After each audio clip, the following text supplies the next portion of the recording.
Hi register marriage பத்தி இந்த வீடியோல பார்ப்போம். முதல் கண்டிஷன் என்னன்னு சொல்லி பாத்தீங்கன்னா, திருமணம் செய்யக்கூடிய அந்த பையனுக்கு 21 வயது கம்ப்ளீட் ஆயிருக்கணும். திருமணம் செய்யக்கூடிய பெண்ணுக்கு 18 வயது கம்ப்ளீட் ஆயிருக்கணும்.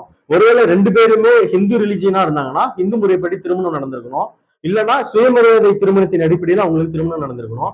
இவங்க எந்த ரெஜிஸ்டர் ஆபீஸ்ல அவங்க கல்யாணத்தை ரெஜிஸ்டர் பண்ணலாம்னு சொல்லி பாத்தீங்கன்னா, பையன் வசிக்கிற ரெசிடென்சியல் ஏரியாவில் இருக்கிற ரெஜிஸ்டர் ஆபீஸ்லயோ இல்ல பொண்ணு இருக்கிற ரெசிடென்ஸ்ல இருக்கக்கூடிய ரெஜிஸ்டர் ஆபீஸ்லயோ அல்லது மேரேஜ் இவங்க ரெண்டு பேரும் எங்க பண்ணிக்கிட்டாங்களோ அந்த ரெஜிஸ்டர் ஆபீஸ்லயும் போயிட்டு இவங்க கல்யாணத்தை ரெஜிஸ்டர் பண்ணிக்கலாம். அதுக்கு என்னென்ன ஆவணங்கள் தேவைன்னு சொல்லி பாத்தீங்கன்னா, கல்யாணம் நடந்ததுக்கு இன்விடேஷனோ அல்லது கோயிலுக்கு கொடுத்த ரெசிப்டோ அல்லது சுயமரியாதை திருமணம் ஏதாவது பண்ணியிருந்தீங்கன்னா அதுக்குண்டான ரெலவென்ட் டாக்குமெண்ட் கொடுக்கணும்.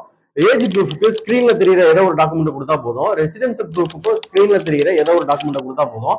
இதோட சேர்த்து நீங்க 3 பேருக்கு விட்னஸ் கொடுத்து அவங்களுக்கு உண்டான ப்ரூஃப் கொடுத்துடணும். உங்க மேரேஜை ரெஜிஸ்டர் பண்ணி கொடுத்துருவாங்க. இன்டர் ரிலிஜன் மேரேஜை எப்படி ரெஜிஸ்டர் பண்றதுன்னு சொல்லி பார்த்தோம்னா, ரெண்டு பேரும் வேற வேற மதமா இருந்தாங்கன்னா ஏதாவது ஒரு மதத்தின் அடிப்படையில அவங்க கல்யாணம் நடந்திருக்கணும். அதுக்கு உண்டான ரெசிப்ட் நீங்க கொடுத்திருந்தா அந்த இன்டர் ரிலிஜன் மேரேஜை ரெஜிஸ்டர் பண்ணி கொடுத்துருவாங்க.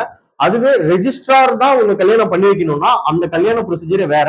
அது மட்டும் இல்லாம நெக்ஸ்ட் யார் உங்க ஃப்ரெண்ட்ஸ் ரெஜிஸ்டர் மேரேஜ் பண்ண போறாங்களோ அவங்களுக்கு இந்த வீடியோவை ஷேர் பண்ணுங்க. தேங்க்யூ.